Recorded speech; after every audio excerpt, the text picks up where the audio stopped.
What's up, everybody? My name is Parasite. Welcome back to Challenging Celtic with Hearts. Today, we have Celtic in the Scottish Premiership. We are currently doing alright in the table. If you look at the table, we are currently tied on points with Rangers, but we have a game in hand. And we are currently 6 points behind Celtic, but we also have a game in hand, and we play them today. So if we play today, we go to 72 points. We win our game in hand, we go to 75 points. We are tied on points with Celtic. So this match is huge. I mean, we'll have to play them again in after the split. So that match is going to determine who wins the league. So if we win, but we have to win this one first. I think. I think if we lose this match, I don't know if we have a chance to come back. Celtic faced Rangers in the last game of the season, so they need to lose that match. But also maybe draw that match because I don't want Rangers getting too many points. We have the advantage over them, but we have to win every single game if we're probably going to beat Rangers. So I don't know. I don't know what results I want. I mean, Celtic are our biggest competition right now. So I'm fine with them dropping points whenever they possibly can, but this match is huge. This is a big match. And fortunately, we're going into this match in good form.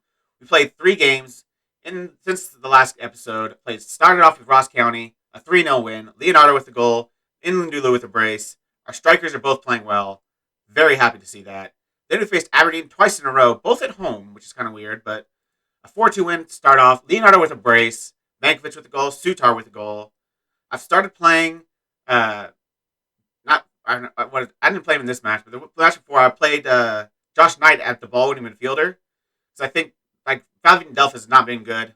So I'm trying not to play him. I'm trying to play a better player in that position. And I think having Sutar at center back and Knight at ball winning midfielder is the best lineup for us. So we played that in the Ross County match. We had to rotate for this Aberdeen match, though, because it was only 2 days afterwards. Still got a win. Still played pretty well. Then we played them again. We beat them 2-0 this time with most of the same lineup, but a little bit more starters in there. Leonardo and Inlandulu with goals. So our 2 strikers playing well. Musiala is currently out traveling to be with his Germany under 23s or something, which is annoying.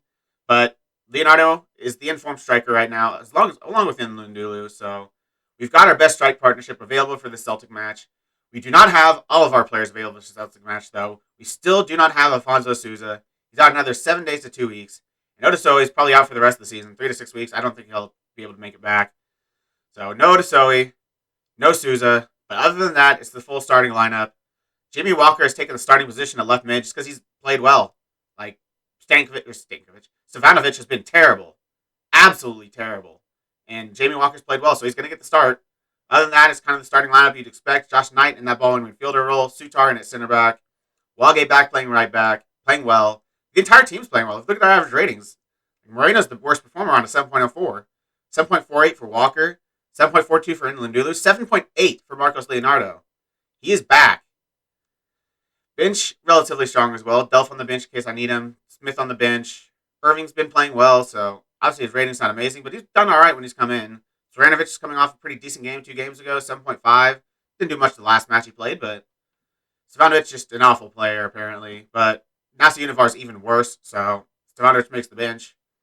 And Leo Boyce is going to have to be our backup striker, which is not ideal, because if Leonardo don't have it, I don't trust Boyce to do anything. So, we really are relying on Inlandulu and Marcos Leonardo, but this is a huge match. Hopefully they'll show up for it, because we need them to. If we have any chance to win, it's because these 2 boys right here. Bate has been in really good form, so he could really make a difference. He's got some decent set pieces on him. He's got a few assists from set pieces. I think he has a goal from a set piece. So, Vankovic has been great. Vankovic has been really good. He's a great aerial presence, and he's a solid defensive center back. He's great. He's really good for this team. So I feel like we're stronger than we were the last time we played Celtic. Hopefully that'll show up on the pitch. I'm going to say I know a lot of you would be keen to avenge what happened when we last played Celtic. Go out there and express yourselves. Revenge is always a great shout to use.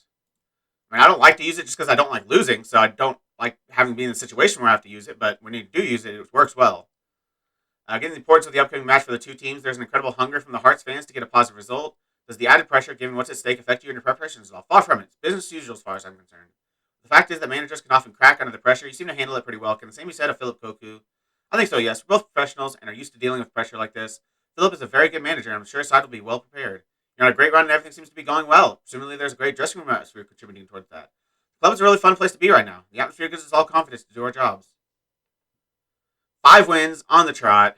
We had that really poor spell of reform that I mean, if we didn't have that poor spell of form, we are the favorites in the league. So that's really hurt us. They're in ridiculous form as well. Of course, they're Celtic. Their team is ridiculously strong. This is a huge match. I mean, they have the goal difference considerably above us. So once we get on even points, we still need them to drop points. It's a big ask, but it all starts today. It starts with the win here. If we get a win, we have a chance. If we don't, we're fighting for second.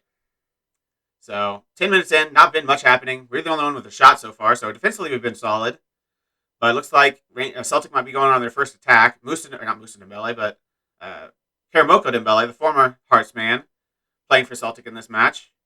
Played pretty well for us. So, I mean, I'm kind of happy to see him doing well, but I'm also not happy because I know he's a good player and Celtic are already strong enough. But we're playing it pretty well among the defense. Knight with a good ball over the top for Walker. If he could square this, maybe he goes for the shot instead. Leonardo was arriving late in the box. He might have been able to square it for him, but we'll never know. How good is Dembele now? Has he developed? He's developed quite a bit. He does look pretty good. 20 years old. He had Vi with the ball in. Sutar heading it out. I'm happy to have Sutar back in the team. I think he's a really good player. It's just Bankovic is better, and I think that Josh Knight is better. So he has been missing out, but with Knight having to play defensive midfield, he finds his way back into the lineup. I think this is stronger than having Fabian Delph at ball in midfielder. Delph has just not been good at all. So, and Knight has a little bit more of an aerial presence than Fabian Delph does. Delph could be a backup left back as well on the bench, so he's got his versatility. But Celtic have gotten to this match last couple of minutes, though. They've finally had a couple shots with the shot on target, but it's very even so far. Literally ridiculously even. 0.22 XG to 0.21 XG. But, a huge chance for Celtic. Philip Cohen does great to save that. That is a golden chance for Celtic, but a very good save. Keeps him out. Andreas Pereira with the following corner. Ayer heads over. He's definitely a danger in the box. He's 6'5", good in the air. Definitely have to worry about Christopher Ayer. I'm surprised he hasn't been sold yet, to be fair. Surely somebody needs Christopher Ayer on a team that are a much better team than Celtic. He's a very good player. Celtic had a little bit more. They had one more shot on target, and it was a very good XG. I'm guessing it was that shot that we saw. So we've had the possession advantage, though. So we actually have that ahead of them. Better pass completion. Same amount of corners. So it's been very even. I'm going to say I'm pleased with how things are going. Keep it up. I mean, this is a good result so far. I mean, we need to beat them, but you're doing pretty well to start this match. We just need a moment of brilliance from either of our two strikers. Preferably in Lundulu. Not really preferably, but most likely in Lundulu. Because he's been just ridiculous all series long. He's been the best player of the series, and you cannot even question it. There's no one's debating that. He's been the best player of the series. He's been absolutely magnificent coming in from Southampton. I'm surprised they let us keep loaning him, because surely he could actually make the Southampton team. He's a really good player. So maybe he's a third striker for them, but still, I think that's valuable to Southampton. Probably more valuable than him playing for us. I don't know. I guess he gets a lot of game time playing for us. He's literally our star player. So, and he gets a lot of goals, gets in good form. Form helps him grow even more. So maybe it makes sense. Bankovic, we needed that. A Bankovic corner is also a very good chance for us to score a goal. He's huge. He's great in the air. Provides a lot much more than what we had before. Sutar's not small. Neither is Knight, but they're not Bankovic big. They're not Bankovic as good in the air. He's kind of a league above those guys. So I really hope we can get something from him today. I mean, he's probably one of our most likely scoring players. In Lundulu, you have to work out a really good attack against a very good defense. So it's hard to find time for Lundulu to score. Hard to give him an opportunity to score, but maybe a penalty will work. We have got a penalty. Jamie Walker will take it. Jamie Walker was taken down, and he's going to take the penalty. He's a pretty good penalty taker. I don't know if he's missed any for us. I mean, I'm just cursing him now, but yes, of course I did. Of course I cursed him. We needed that. We had to score that. We literally had to score that. That is a horrible miss. Bates not had a good game. 6.4. Nlundulu's not had a good game. 6.5. Leonardo's have an average game. 6.7.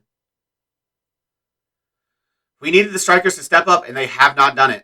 I mean, them and Bankovic are our winning opportunities. Obviously, that penalty would have been nice too, but that's never going in. He doesn't have that in his locker. I mean, he's just not that good of a player. We You obviously saw he missed a freaking penalty. But, I mean, we've been the better team the second half. We've been the much better team the second half. They haven't done anything. They don't have a shot in the second half. We've had 10. And we're still not winning.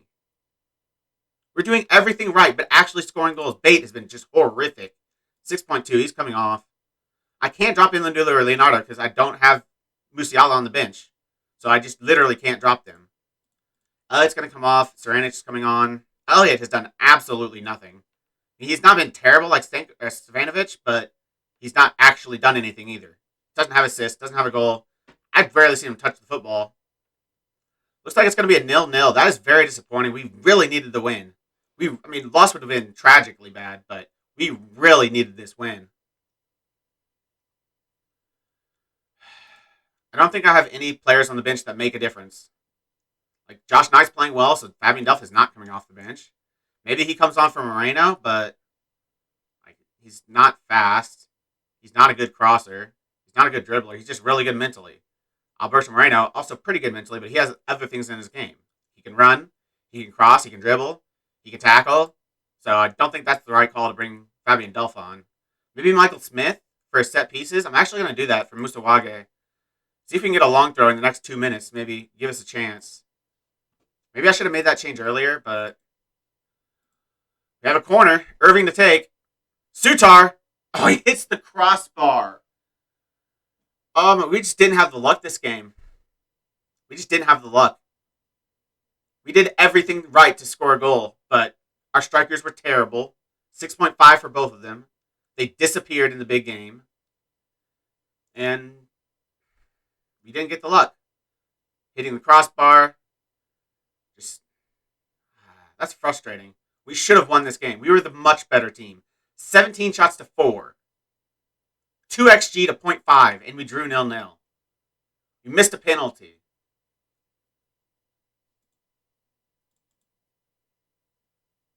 Not happy.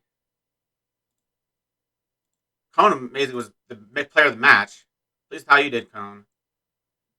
I don't know how. They had 2 shots on target. He made 2 saves. How are you getting man in match for 2 saves? Jamie Walker 7.0, even though he missed a freaking penalty. We really needed that win. You want me to sub Danny Lundulu, literally the best player on this team. You are an idiot. I don't care. He's having the worst game of his career. Freaking no one's going to be better than Danny Lundulu. If you need a player to pop up the goal, it's not going to be freaking, what's his name? Liam Boyce. He's not going to pop up with the goal. He's a terrible player. Look at his attributes. He can't run. He's good mentally, but doesn't bring much tactically. Can't pass. Can't dribble. He's just a snail. He's not going to bring anything. Daniel Lundulu on the other side. Ridiculous physicals. Solid technicals. Really good mentals as well. Can head the ball. 5'11". Not super tall, but good jumping reach. Can finish. Can dribble. Good first touch. Also can't pass, so there is that. But that is his one big downfall, is Daniel Lundulu does not know what a pass is. But he doesn't need to. He just needs to shoot. He's good at that, so I'm not taking him off the pitch. 1 appearance, making 25 league appearances with trigger contract. I will give him an additional year. Do I want Michael Smith for another year? Not really. I mean, he's been good. 7.21, 6 assists. He's been really good this series. His first season in the championship was amazing. His first year in the Premiership was average.